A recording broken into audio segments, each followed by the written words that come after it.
Oh. Boo! I know. Boo! Oh well. There's something wrong with me.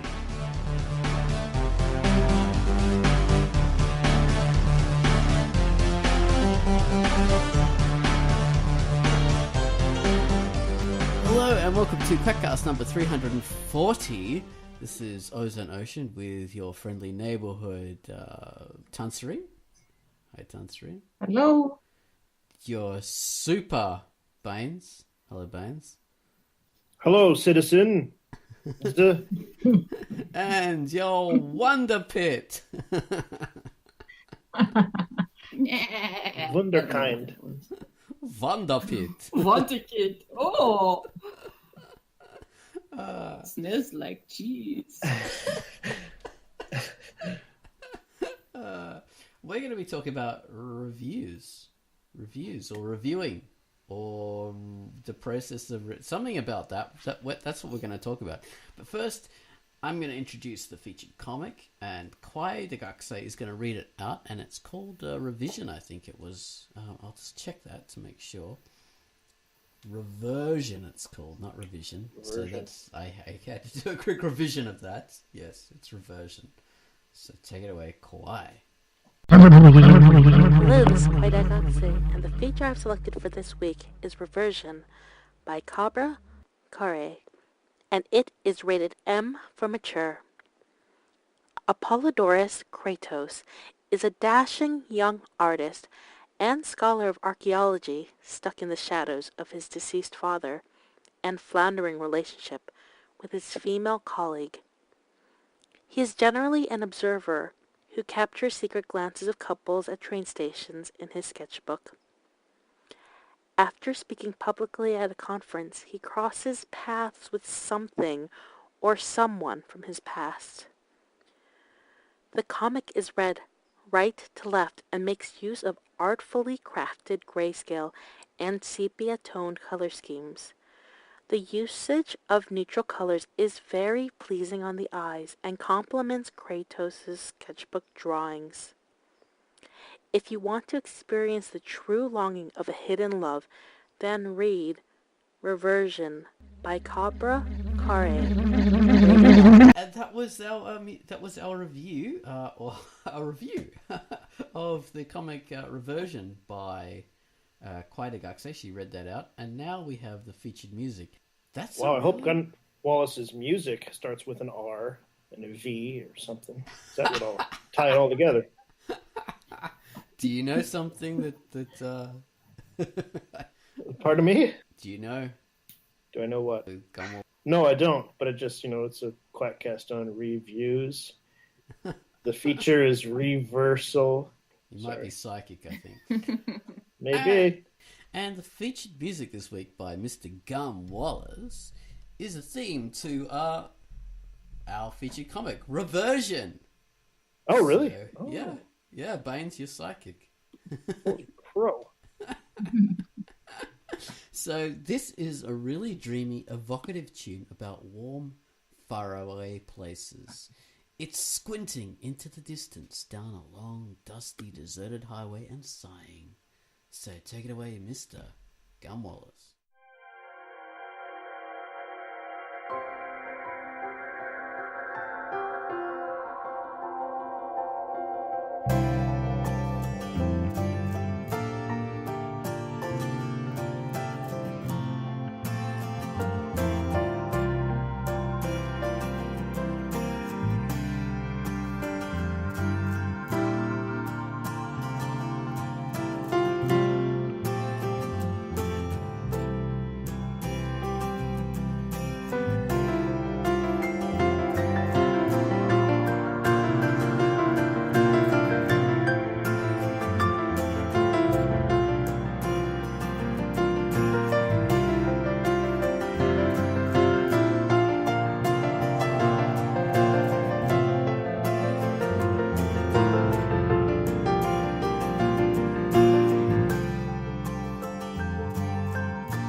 that was our featured music by Gun Wallace.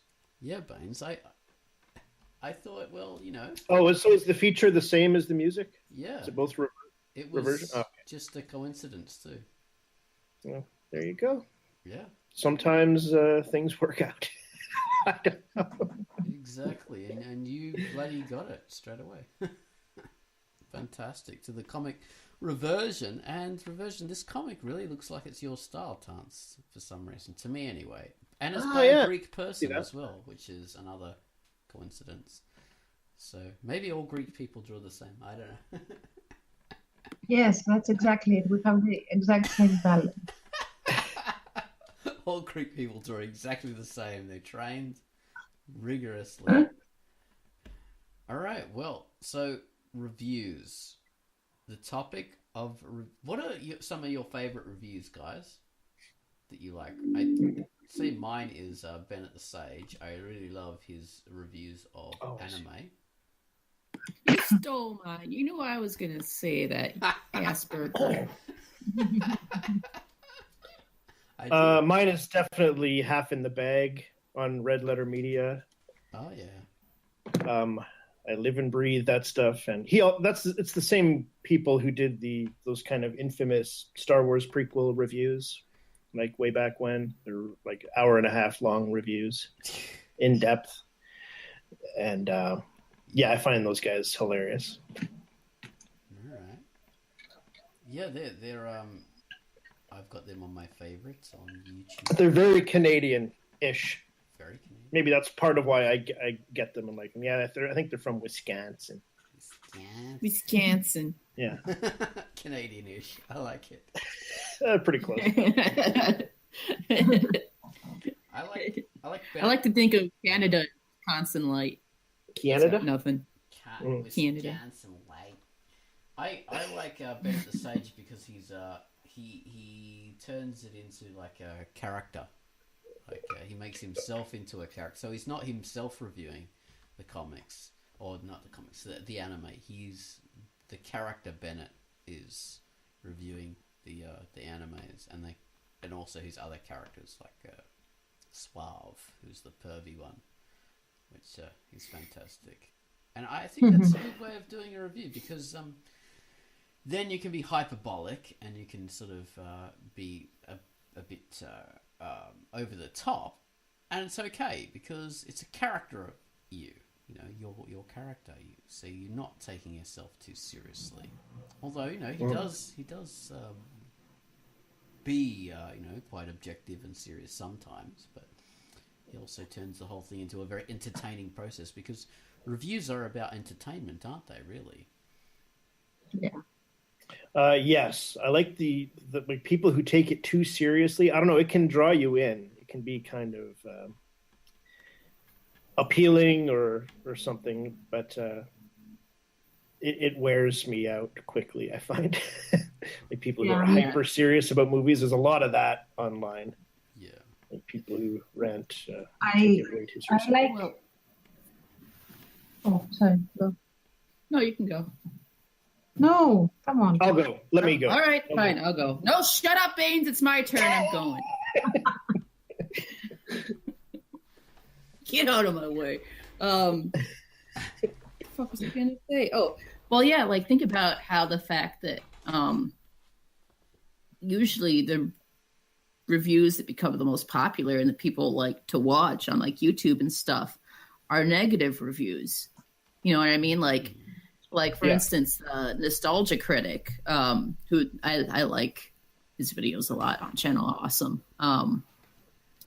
But you know, what are most of his videos are pretty negative, you know. So are Sage's for the most point, you know. But that's part of what draws people in to come back to these channels over and over again, is that for some reason that kind of negative reaction, that kind of over the top dislike of something, is there's something entertaining about that, you know, just how they express their dismay with the thing too is also pretty entertaining. But It's like, you know, when they do, because I mean they will do positive reviews sometimes, and I think that's pretty refreshing to see, because I do like to see that myself. Yeah. But like, you know, the ones that probably get the most views and stuff like that are the ones that, you know, like for instance, Nostalgia Critic's review of the Titanic cartoon. I love those reviews, and he's in absolute agony while he's watching those cartoons, man. It makes it funny. Like I don't like the video because I'm interested to see what people think about the nostalgia or about the Titanic cartoon. I didn't even know it existed until I saw that video. I watch it because of Doug's interpretation of what he sees, and it's fun. You know, it kind of goes with the reaction videos from the Fine Brothers, why those got so big. It's kind of more about reaction. Mm-hmm. Yeah. And I think part of the appeal, because I was actually going to say that I like Nostalgia Critic, although I generally wouldn't advise people to be that negative. But he comes across as being justified in the reaction he's projecting. Like when there is this trust that he has somehow built, that if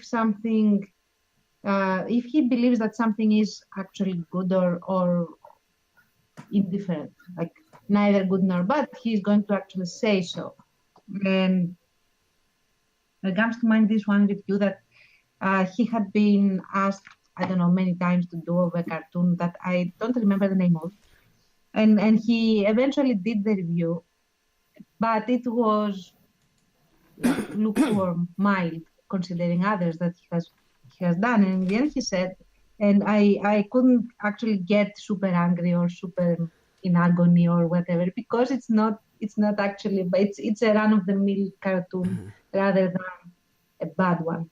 And what I'm saying is that he will not do that without some kind of foundation for it. Yeah.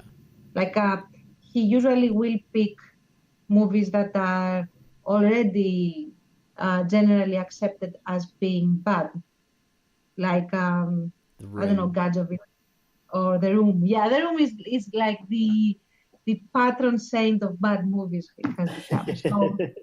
So people go there for the laughs and to enjoy something bad in a way that makes the badness enjoyable, I would say. That's a good point. Yeah. And they but often... it has to be... Oh, go on. Yeah, sorry. I was going to say that it has to be already categorized in the general unconscious, let's say, or in the general opinion, has to be already agreeing that it is a bad movie. Yeah. For it to be accepted as such. They're not knocking things that everybody agrees that is good, and they're not doing that. Or if it's controversial. I haven't seen them go at controversial films. Okay. Except for Ghostbusters, which is exactly the same. They did the review in a way that was trying to stop the controversialness, if that is a word. I have no idea. But you know what I mean. Controversy. Yes, exactly. Thank you. That's the word. They also often say, we watch these bad things so you don't have to.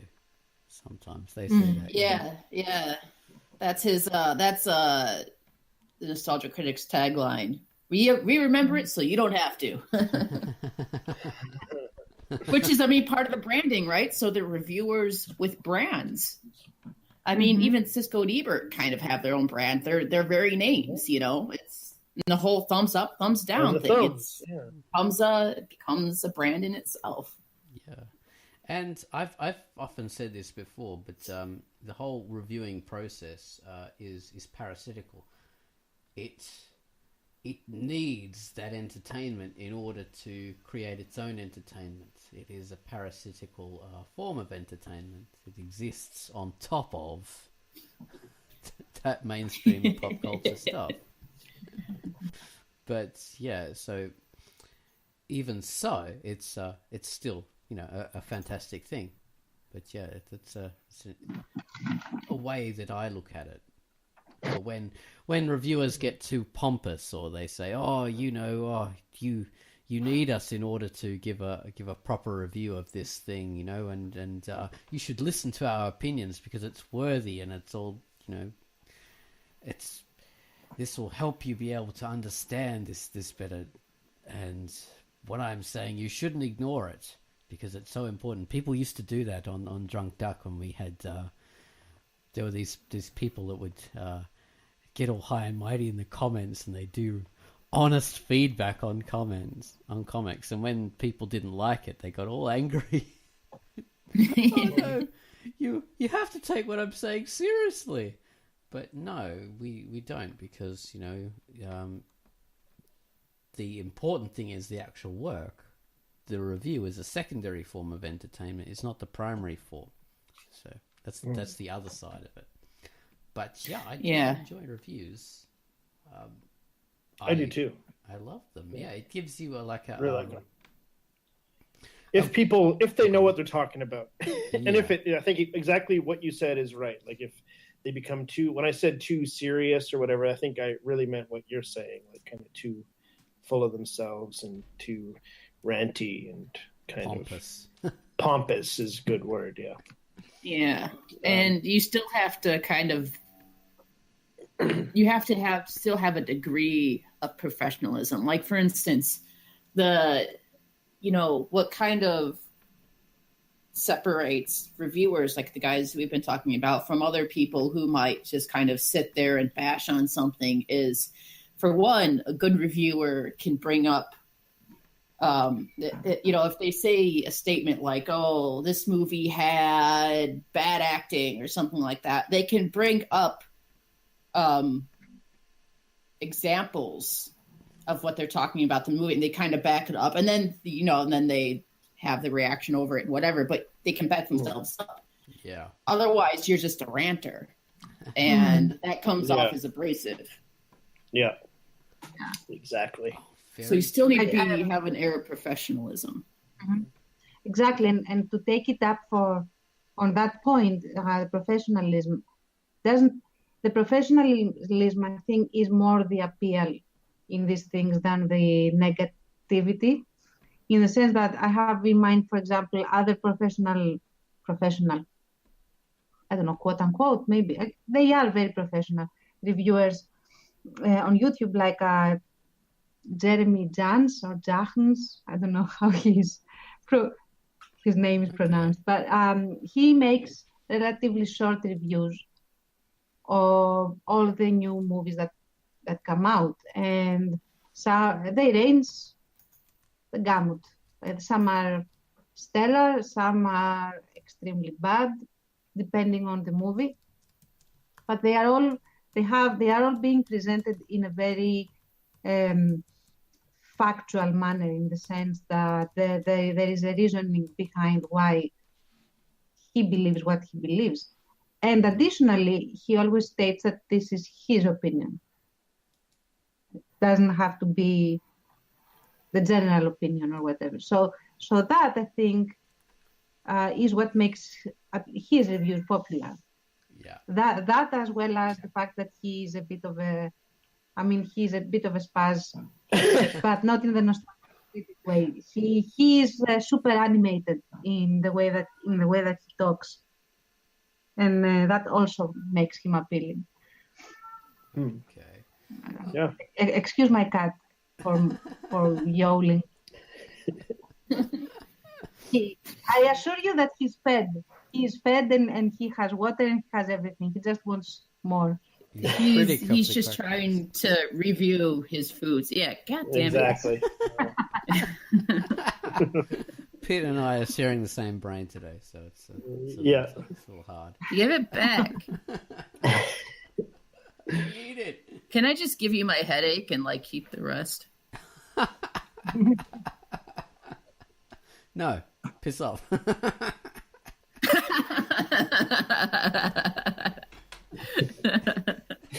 I was trying to think of other reviewers, and there's a good one. the guy he did. I don't know if he's still around, but he used to. He thinks of things from a historical point of view, so he goes and reviews a lot of TV shows and things and series, but he reviews them in terms of historical accuracy, not in a way saying. History buff. Kind of neat. Right? History buff. That's it. Yeah, he doesn't sort of say, "Oh no, they can't do this because it's not historically accurate," but he just looks at a thing that depicts a scene in history, and he tells you all the things that that actually happened, and the things that didn't. So that's an interesting way of doing it. I mean, a lot of people would go, "Oh, it's just a movie. Oh, you could do whatever you want." But the thing is, often when we see a movie about historical... Hey, that was a good impression of me.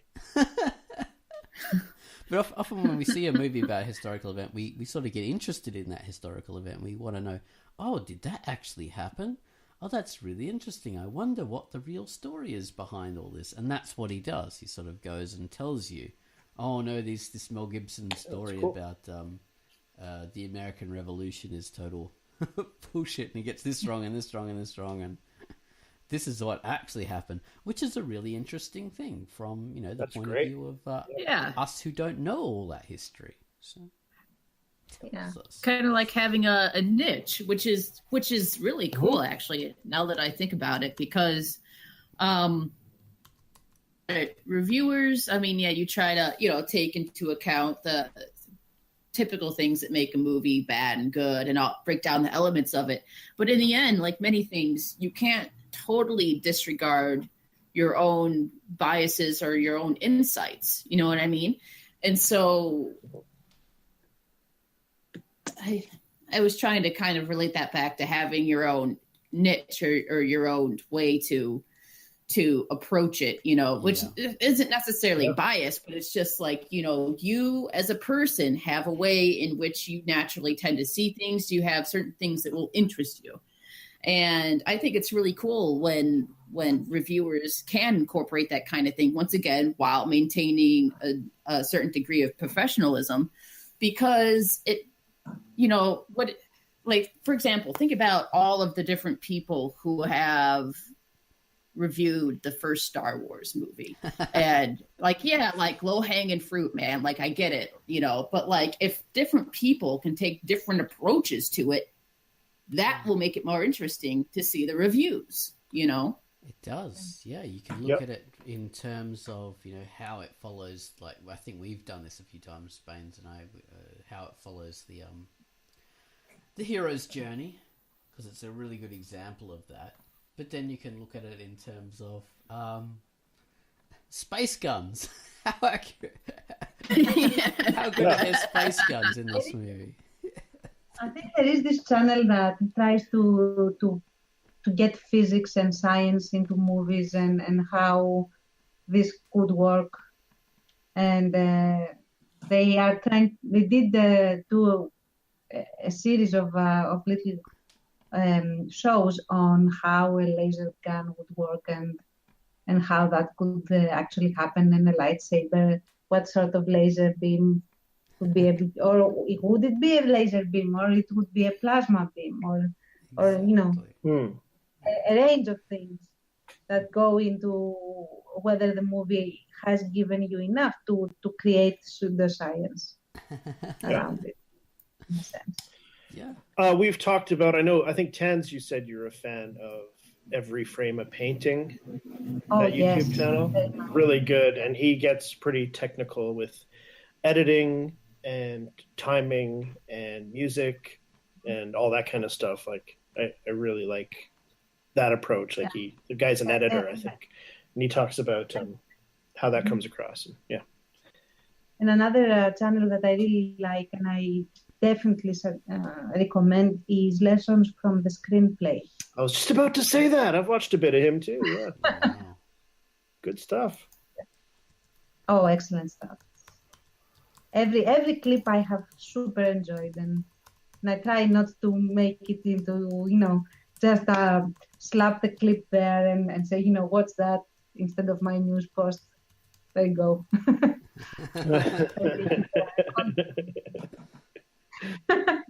That's incredible. And here I am watching Bennett the Sage, and that's my really. That's good too. Regularly.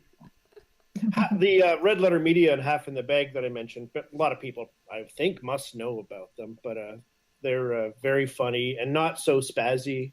They're way more kind of dry sense of humor. I really like that.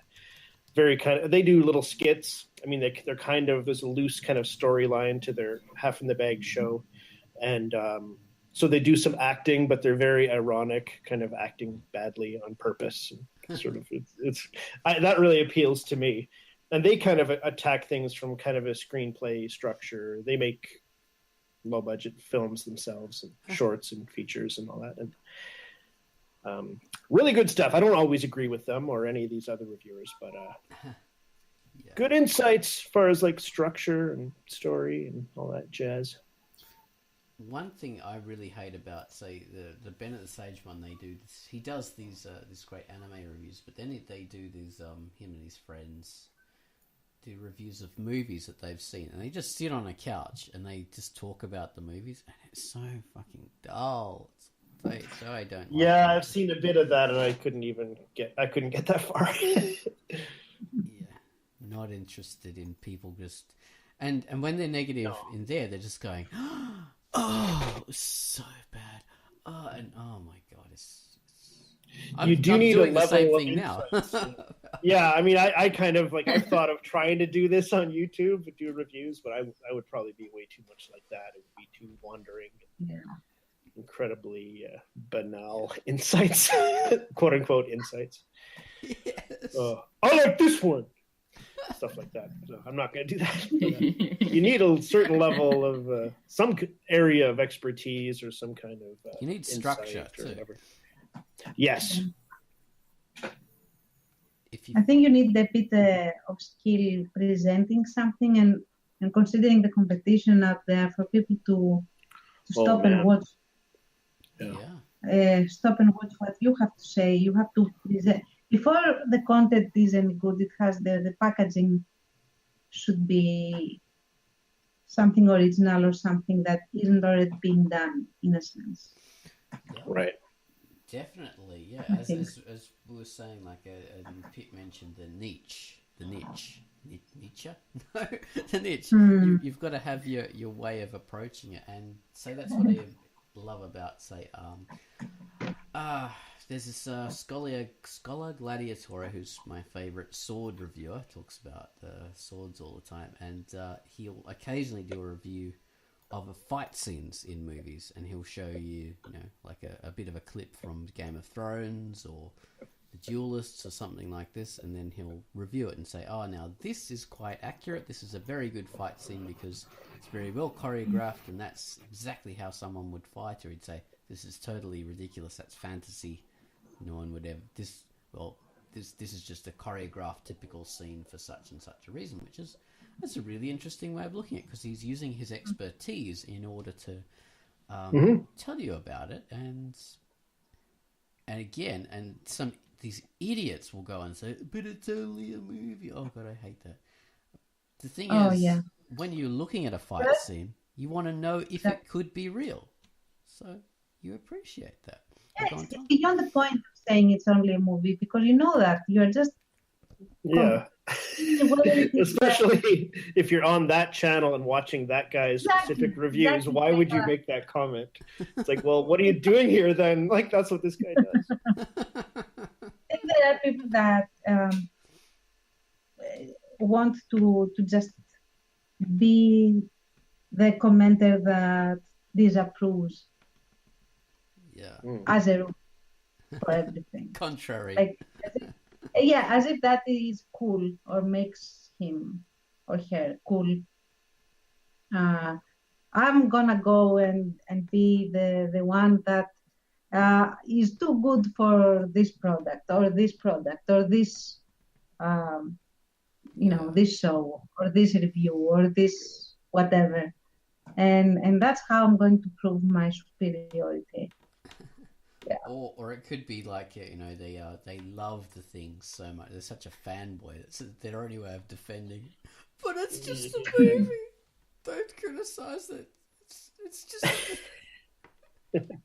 I don't think that the fanboy would go for it's just a movie defense, because then they are already degrading the object of their affection.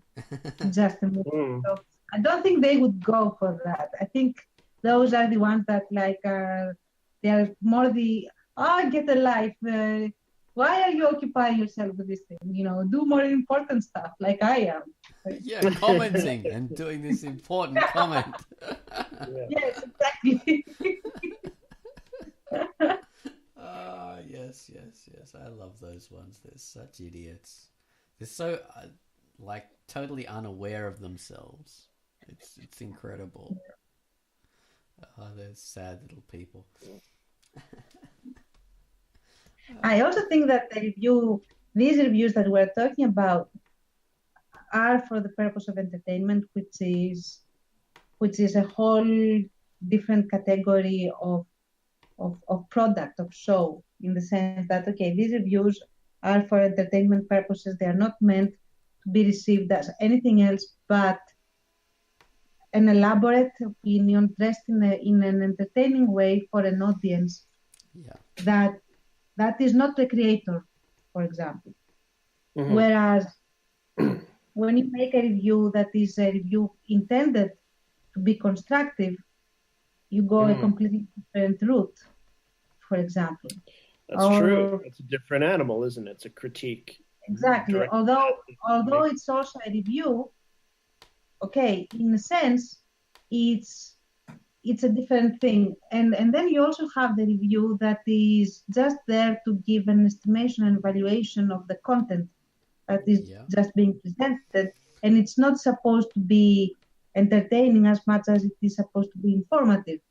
And then you also have a completely different approach. Yep. So it's also the purpose of the review that shapes it already in what it's going to be. Good point. Yeah, we for the featured comics, we do a specific kind of review, which is more a promo review.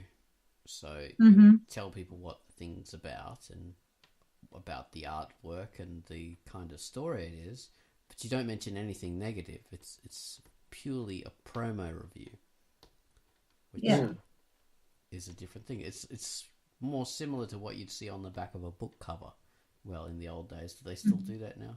I used to love reading those. Sometimes, sometimes it's quotes. Yeah, I used to love reading those. They often had them in the inside cover as well, a slightly longer version. But that would really get me into a book from reading those things. So that's what I wanted to sort of do with the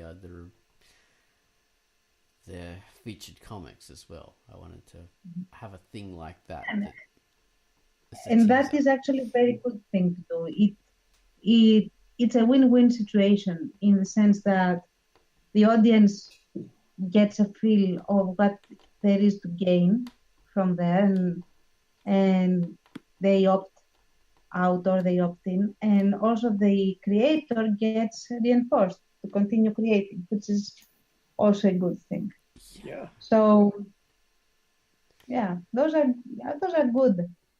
I like doing this, and I like reading this a lot. Yeah. One of the ones I really hated with a passion was there was this forum that started up somewhere and was called "Your webcomic is bad and you should feel bad." I never realized there was that. Yeah, it rings a bell. I don't know. I don't think I ever read them, but I recognize that as the name. Sorry, Pat. Yeah. No. I was saying the same thing you were. The idea is for it to be. It's a Futurama. You remember that quote from Futurama, Oz? No. Like your blank is bad and you should feel bad. Oh yeah, Bender That's why would I say that. Yeah. No, it's a Zoidberg said it once to somebody. You know. Yeah, it was kind of an out of character moment for him. Yeah, so that was a thing, and you'd think, maybe that would be entertaining because it's a funny quote, and that was a funny thing, but it really turned into like a bitch session. Had people would just select any comic, and then just rant on it, and that. Okay. I mean, we've all seen comics in our time of looking at comics that are just. Would gain an enormous amount of popularity, but really wouldn't be up to snuff. The quality of them wouldn't really seem to deserve that popularity they get. So, having the existence of something like this, your comic is bad and you should feel bad, would seem to be justified. But it sort of turned into like a witch hunt. Any comic, even if it was really great, would be on there, and this person would just be coming up with insults, and it wouldn't feel just sincere. Trying to sound, It's just like those horrible 1980s insult comics. Just criticize people for the fun of it, and you think, it doesn't really fit. It's just too much. So. Kind of real annoying radio jockey or some stupid crap like that. I've got a thing against disc jockeys. Not all of them. A lot of them are right, but it's a tale for another time. Oh, it's a tale for another time. Disc jockeys. Oh my god! Do you remember listening to our Quackcast of the when we did those characters? What was it? The Gum Wallace things, and we were playing radio disc jockeys. Were you part of that? Were we? I don't know. I might have been drunk. Yeah, I did the Storm. What was his name? Jimmy Storm. Who did? Oh yeah. Oh no. What is it? Bringing the wave. Not bringing the wave. thunder. Bringing the thunder. I was thinking of Max Headroom. Catch the wave. Bringing the thunder every time and go. It was pretty fun. That was fun. He's the only good disc jockey that exists. Oh god. Oh well, we digress. So reviews, they are an enjoyable thing. Are they necessary? Are reviews a necessary thing? I don't know, because, well, for one, kind of helps get a title out there. I mean, how many movies have I heard of? But then again, I mean, heard of strictly because somebody reviewed it. But then at the same time, like, sometimes I feel like if I've seen a review or read a review or something, I almost feel like I've seen the movie. It doesn't always entice me to go see the movie, even when it's a positive review. Even when it's positive, it doesn't necessarily entice me to see the movie because I feel like I kind of get the gist already. Okay. Yeah, so it can be. But I don't know. It might be different. Because I think some other people probably function a completely different way. I'm sure there's tons of people out there that go see movies based on reviews that come out. So I think it probably is good for movies, at least. And then maybe on the other end of it, maybe knowing that there's legion of rabid reviewers out there keeps producers on their toes. I don't know. Maybe that's a good or a bad.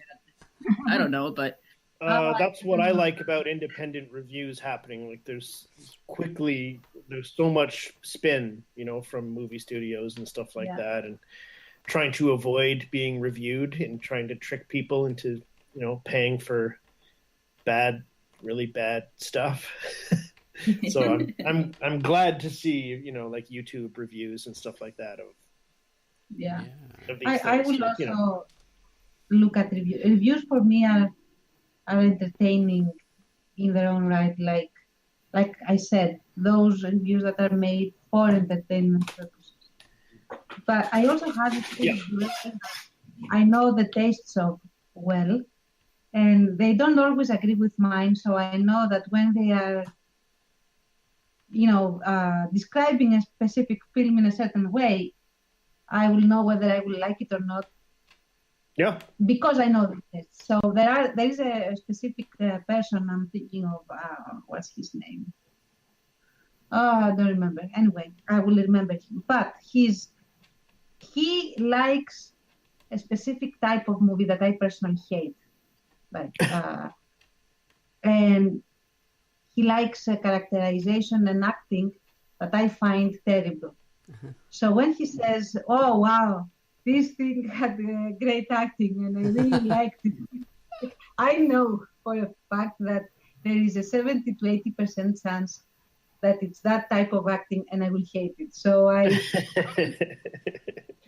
put it a bit further down on my list of movies to watch, just because I know his taste. I do use that sometimes. Do you guys ever watch reviews of movies that you have seen and that you already like? Yes. Yep. Do you? Yeah. Sure. Definitely. To see what the expert's opinion was and whether it jibes with your own. Yeah. If you liked it and you want other people to like it as well, to justify your like of it, It was like, why do I like somebody that? agrees with you? Yeah. Affirmation.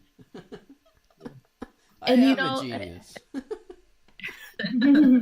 It's funny too because I think there's certain things I would be hesitant to watch, like I still haven't watched Sage's review of Akira because I really like Akira and I know that he's seen that movie kind of negatively. But on the other hand, I don't know what's maybe such a baby about that, because there's other things that I've enjoyed that he's reviewed and didn't like. And I still liked watching those things because at least the way that he disagrees is entertaining. Yeah. You know what I mean? So it kind of helps you not take a movie or a piece of media so personally. You know what I mean? Like you can't you can't bubble wrap it. So. That's a good point. Yeah. That's a good point. Yeah, there are some things that he's reviewed that I've watched before and I've loved or liked, and I found my opinion differs a lot from him. But that hasn't made me hate him or not want to watch him. That's just made me think. Yeah. Okay, fair enough. I actually remember the way I got hooked watching Nostalgia Critic was because he reviewed and absolutely bashed a cartoon that I liked a lot, and I don't like it as much now that I'm older. But after his review, no. He ruined it for you. No, but I still have fondness for it, and I watch it from time to time. So I watched and I was entertained. I laughed when I didn't want to laugh. And I found, and that was actually also interesting, that despite seeing the merit, he was right to a big extent about certain things. And I still enjoyed watching the movie. I just now celebrated it with its mistakes without any problem. So the point I want to make is that it helps you feel comfortable in liking something despite its being imperfect. And that I think makes you more relaxed in life, in a sense. It doesn't have to be perfect for you to like something. That's right. That's a life lesson right there, man, because the more you love something, whether we're talking about all sorts of things, and I won't get up on a podium here, but if you love something, you will admit that it has flaws when it has flaws. You won't try to... Exactly. Yes. And you will not feel obliged, like, oh my God, it has this huge plot hole, or this huge it's terrible. The animation cannot work, or the songs are stupid or whatever. But I like it, and I like it because despite these things, it still gives me something that I enjoy, and and then you stop being a fanatic, which is nice. Yes, you're not obligated to defend it in spite of these things. You're not going to. Yeah. To And for march whoever around. was curious, it was oh my God, I forgot the title. The blind guy in Camelot. What? I'll find the title just to The blind guy. I can't remember not to a blind guy. protect the Sir, Quest for Camelot. no eyeballs. So no eyeball. Quest for Yeah. Camelot. No. Sir Blinks a never. No. Exactly.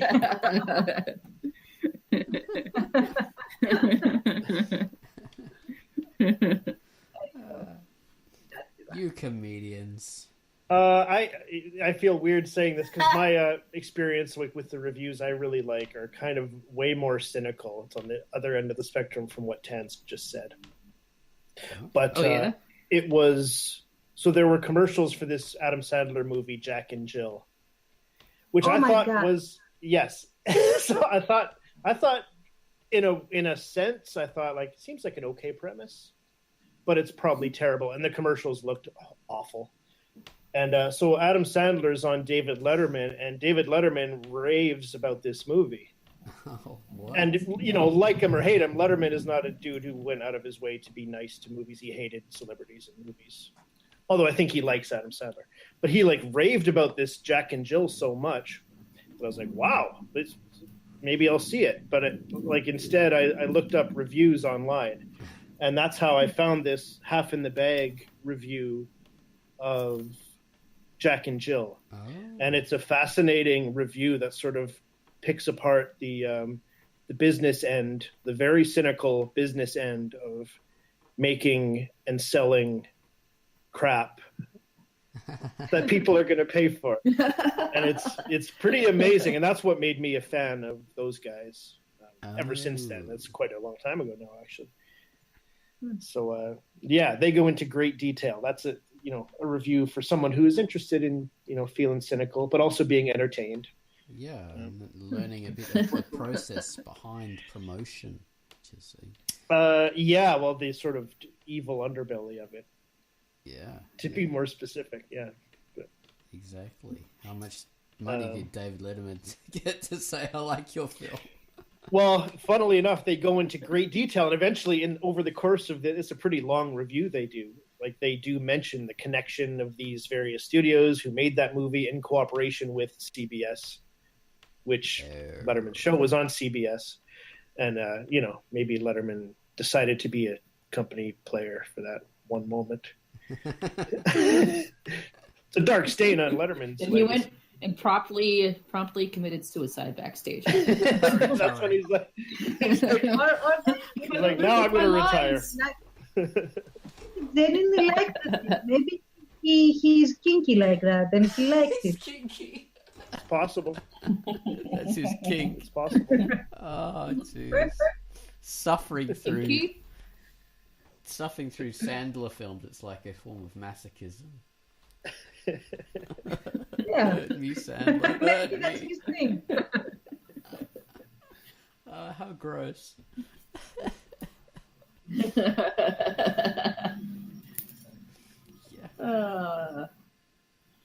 What was I going to say? I can't remember now.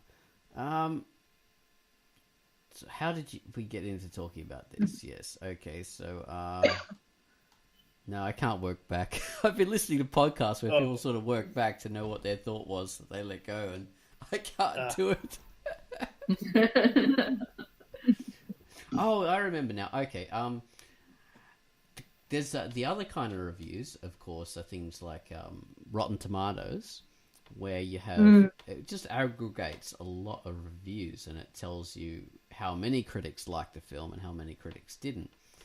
and it gives you just a short précis of what each of them says, just a tiny little snippet of, and you can click on those and often go to the whole review and read what they've said, and that's a kind of good way of gauging how good something is, and seeing a whole lot of different reviews about the same thing. And on that same note, the kind of review I also like is when you look at IMDb. So you've got the Internet Movie Database, and you've got reviews by people who've Is that actually what it seen stands the film. for? Yes. It is. I didn't know that. Me neither, So, actually. just We put your learn random something letters. every day. So you've got people who've actually written their own reviews and submitted them for the films they've seen, and say if you've never seen Jason versus Freddy, you can go there and read what this person says, and if you're lucky, they do a spoiler and they actually tell you exactly what the whole thing is about, so you never have to watch it yourself. Which, I did really love the message boards. I'm really sad that they're gone. That was actually a great way to look at, like, with no. I mean, there were maybe some fake comments on there, but I could usually tell. Like, you could sort of read real people's thoughts about movies and kind of get to the truth of. Kind of what Tans was saying. Like, you could sort of look and say, okay, like, it's this and this and this, but this person seems to like what I like, or this person doesn't seem to like what I like. So you could sort of get a sense of if it was worth going to see this thing. Actually, on that note, I was reading, I think it was on the message boards of one, but I was reading about Mel Gibson's first film, and they had a bit of a review about that, and people saying, oh, it's terrible for this and this reason, oh, it's terrible, and then it actually had the producer of this original film in, the early 70s. He did it in the early 70s, and he actually commented on this saying, the film was really bad because these bastards left early, and we had to sort of do all you didn't have enough money, and we couldn't edit it properly together. And then someone else comments, and then he's the editor of the film, and said, yeah, look, I left early because you did this and you didn't do this. Oh, no way. Yeah, there was like these creators of the film actually commenting on it and saying, yeah, it was bad because of this. No, it was bad because of this. It was your fault. It was so cool. They all agreed it was bad, though. Yes. It seems so reviews then, I mean, they are a good thing in that even maybe you don't agree with them or anything, the point is that they start a discussion. Yes. And that's so important with anything in the entertainment industry or whatever, man. Starting a discussion. I mean, like, think about if we didn't have reviews, if we didn't things. And I'm not just talking about large, well-produced things, but I'm talking about like think about how Abbott Nihil on Facebook, now and then, if he sees a movie, he'll write like just a couple paragraphs, what he thought about it and stuff.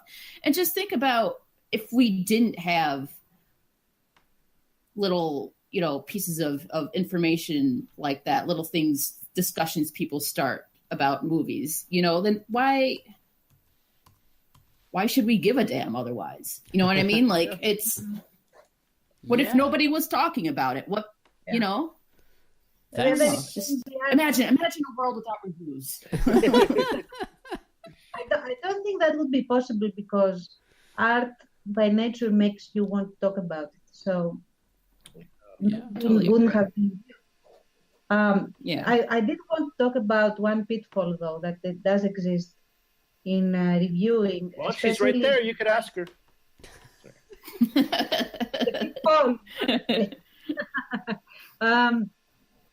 So, especially for insights like Rotten Tomatoes and everything, if someone starts off with a negative review or with a positive review, it is likely that the others are going to also be negative or positive, not necessarily because that's exactly what they think, but there is a sort of groupthink that's going on. And I have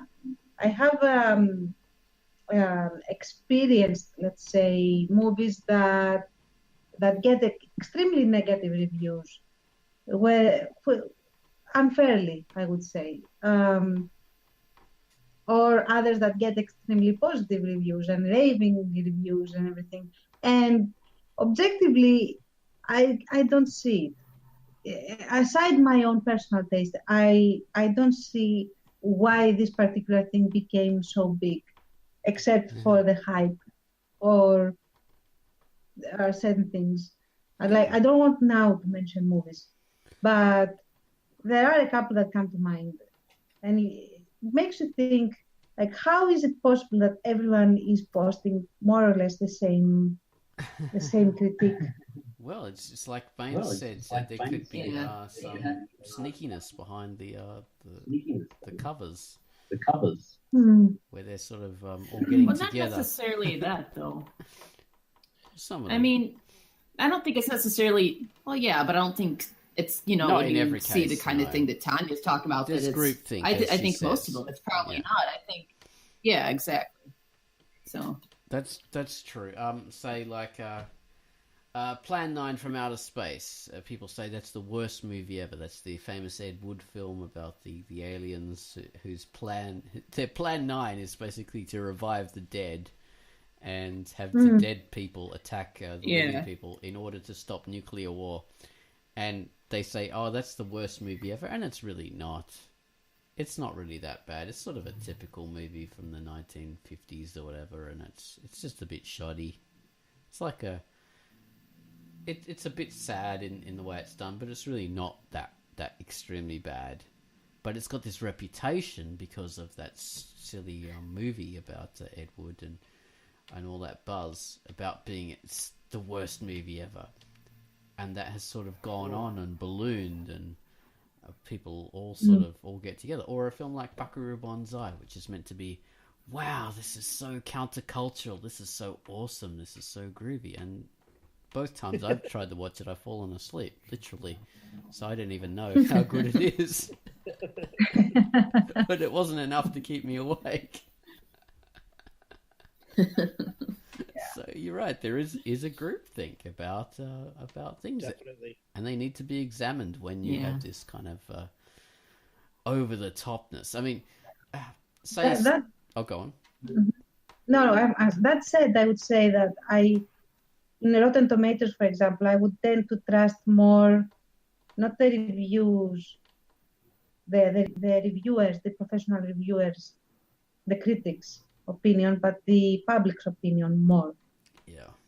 And I have seen that it generally tends to be a bit more accurate, at least in terms of how standard or above standard the movie is compared to what the critics say. That's a good point, because critics have a vested interest because they have their own audiences who they have to appeal to, and their audiences expect them to think a certain way and to review things in a certain way, and they're going to play to that as well. And they're sort of thinking of their peers. Am I going to embarrass myself by really raving and liking about this thing? You know, they've got to keep up the standards. They're writing for the New York Times, say, so they've got to be in line with the journalistic standards of that publication. So there's all that kind of stuff. Yeah. Whereas people who are reviewing it honestly from their own point of view don't have any rules or boundaries. They can just be as honest as they like. So that's why it's more trustworthy. Mm-hmm. yeah, and I have to say too that I mean even the reviewers that I like to watch, the kind of guys that we've mentioned, like on YouTube and stuff. I mean, the same thing goes for them too. You know, they might not be big New York Times, you know, best reviewer type guys, but they still have an audience. And I noticed a lot of times that although I, for the most part, really trust the things that they say, you know, and I, of course, find it entertaining, there will be a lot of times when you can kind of tell they are going a bit over the top. Sometimes, I mean, for comedic effect, but like sometimes, like, you know, say, Doug, for whatever reason, he's watching a movie and then he'll be like, oh, and then they broke out into a song number that was horrible. And like, yeah, like it's funny because he's disgusted by himself and I'm sure it's dumb. But then you'll sit back and think like, sometimes they'll say like,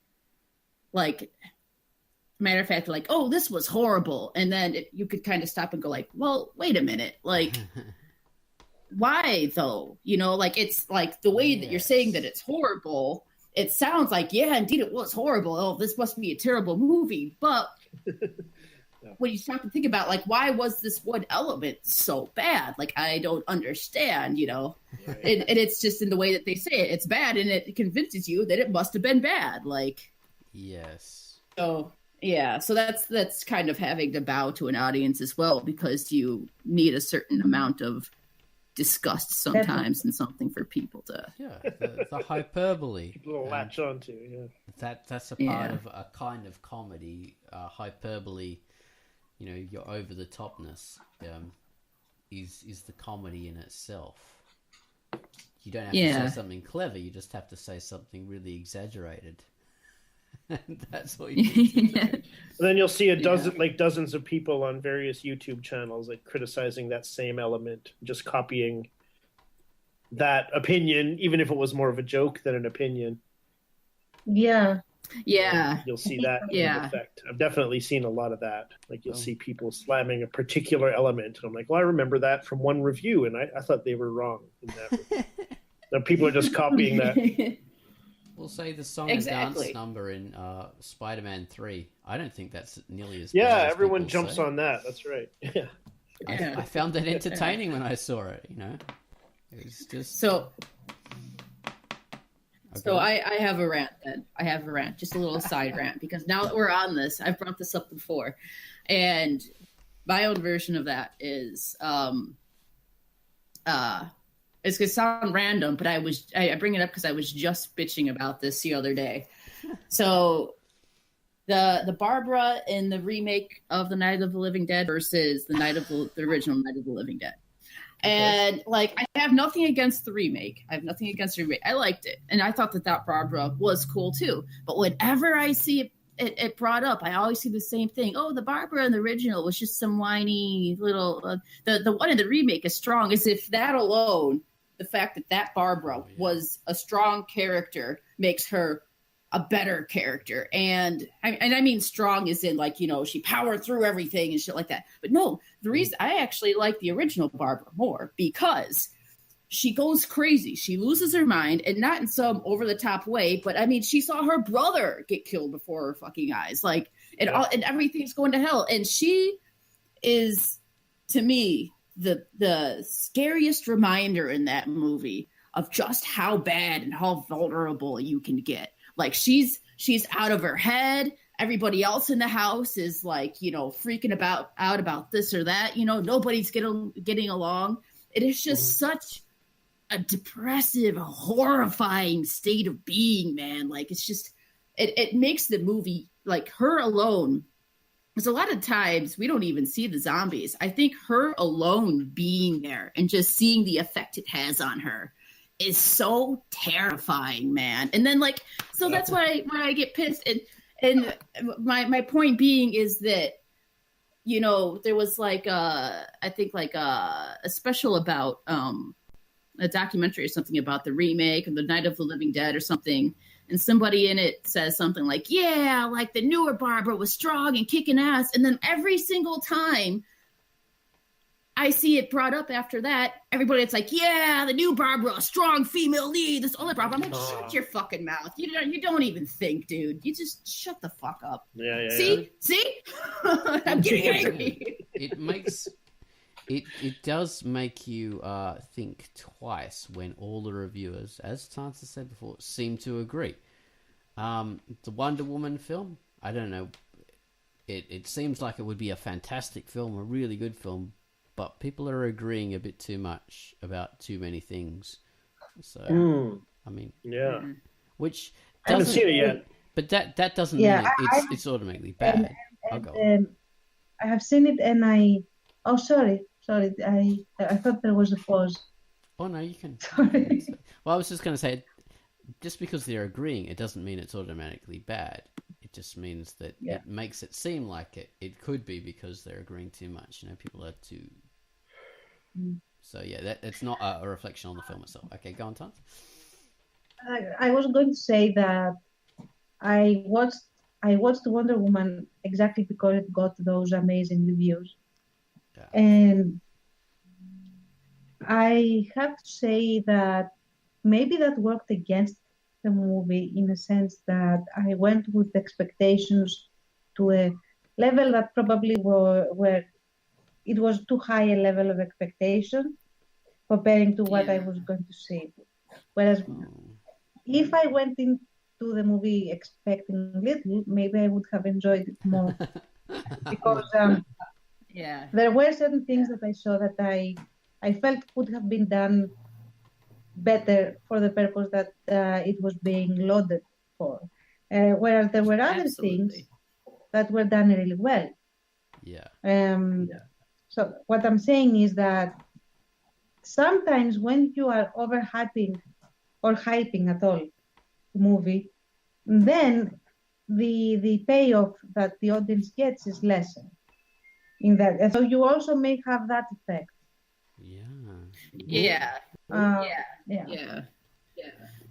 Well, you bring up Wonder Woman. About that is I wasn't, really following the hype for it too much. I didn't know a lot about it. I think I saw it pretty much almost as soon as it came out. Kind of went into it with this totally blank slate. And still there were things like overall I liked it. I was entertained and I thought it was a fun movie, but there were some things that really bothered me about it as well that I really wish they would have done better. Just to say a few, there was way too many cliched things in there. I felt like it kind of takes the story away from Wonder Woman a bit. Like, give her her own story, quit making it cliched shit that I could think of, okay, in 10 minutes or so, this shit's going to happen. Like, I know you're setting me up for things. Just, stop it. And then a little kind of nitpick I had too was that she's, they never really rough her up or grime her up. Like, she's going through battlefields and shit like that. There's explosions. Throw some fucking dirt on her, dude. Like, make it like that'll be cool. It'll make her look cooler. Just little nitpicky things like that. But one of the reasons why I've actually, I've held back from watching or checking out any reviews about it because I know it has such high esteem that I'm afraid. This is totally silly, but I'm afraid those reviewers are not going to say those things and it's going to piss me off. Like, you know what I mean? Which is silly, but it's like, it's kind of like you were saying before, Oz, like you want to go to watch the review to see if they agree with you. And if they don't, like, it's so fresh that like the movie right now is still so fresh to me that if these people are not going to agree with me on these things, it's like, it's almost going to discredit these people for me. And I'm sure a lot of them are looking at it more critically than the average, like, forum poster, like, yeah, Wonder Woman, yeah. But, like, still, though, I'm like, all right, someday I'm going to give one of these reviewers a chance. And it better be good, man. You better be agreeing with me. You better be agreeing. Oh, God. Yeah. Or... And that's the one type of film where you get the good reviews and then you are underwhelmed. And then there's this other one. And now I'm probably going to be bashed for this.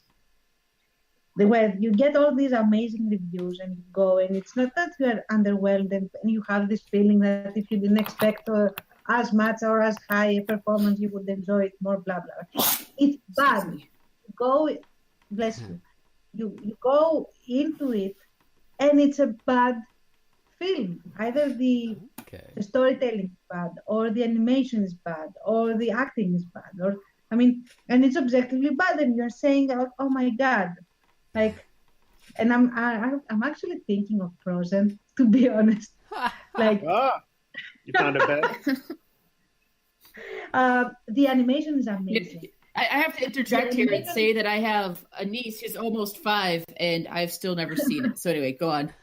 Wow. Yeah, it has amazing animation, beautiful to watch, and the story is so damn bad. I mean, in my opinion, I was so not. It is one of the least engaging Disney movies that I have ever seen, and I have even seen the Black Cauldron.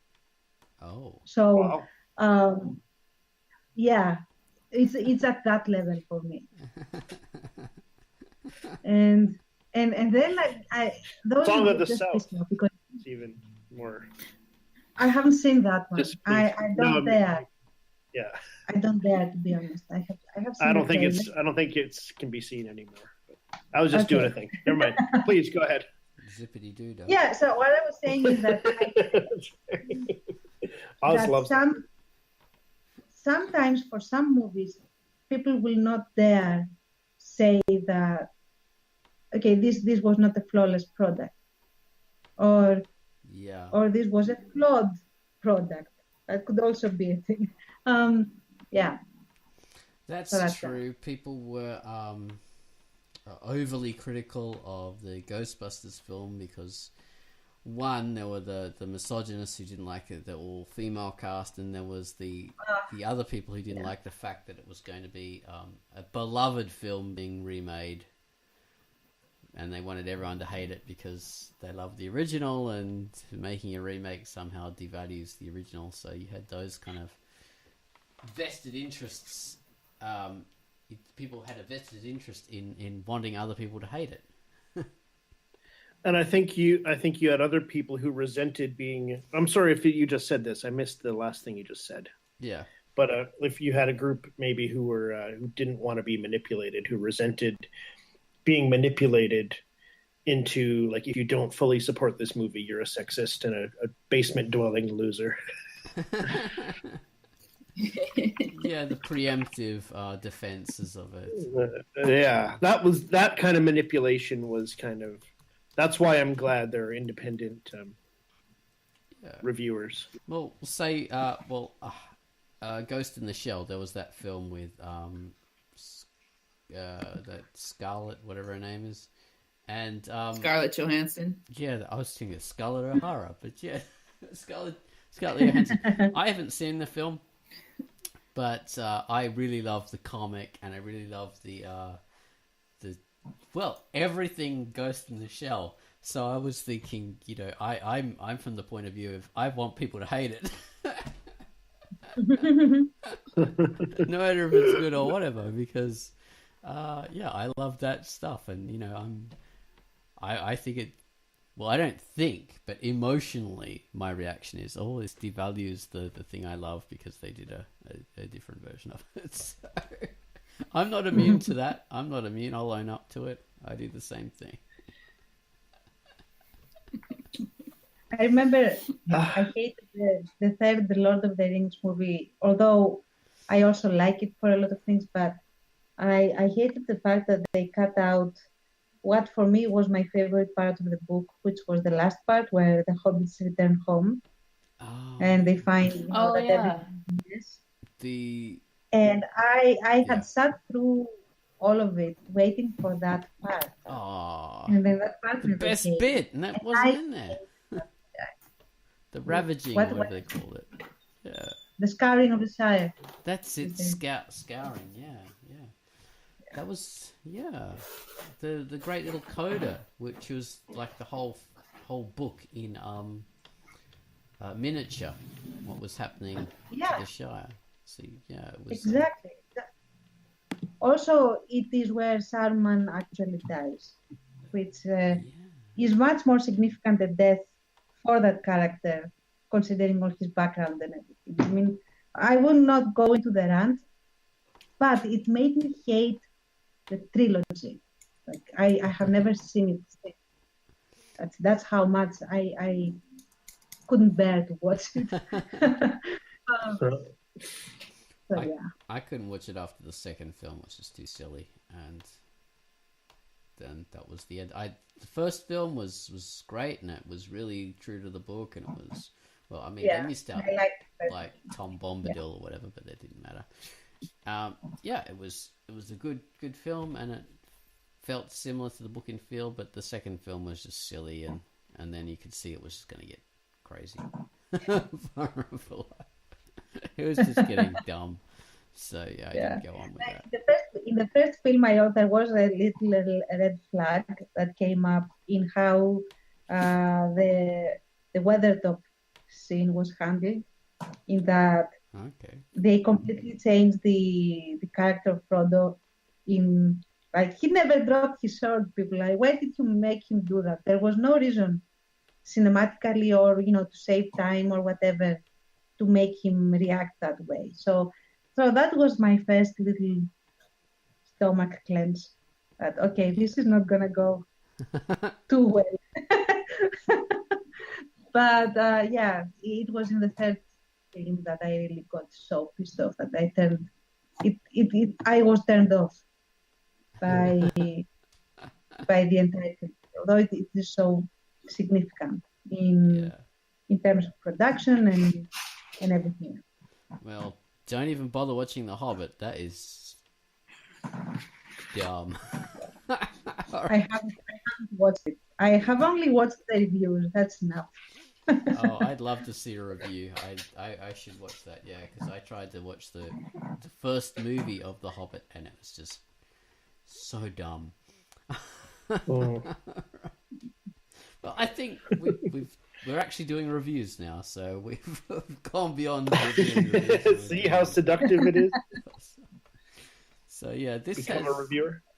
Yes, exactly. We're all going to fall into it eventually. Yeah, exactly. Which is actually, I will add this one, and then the reason I haven't started reading the Game of Thrones books is that like I will wait for the series to end on TV so that I can enjoy it. And then I'm gonna go with the books. Oh, interesting. So, yeah, so that I can enjoy both and have no problem. No conflicts. All right. Well, this has been Quackcast number 340. Wow, it's a huge number. It's massive. Yeah. Thank you guys for being part of the Quackcast. You've been fantastic. Pitt, Tance, Baines, you're all great people, and yes, it was a good Quackcast. Are you reviewing us, Oz? Not enough nudity, that's the problem. Okay. Season. Yeah, exactly. All right. Goodbye, Quackcast listener. Bye. Bye. Bye. Bye.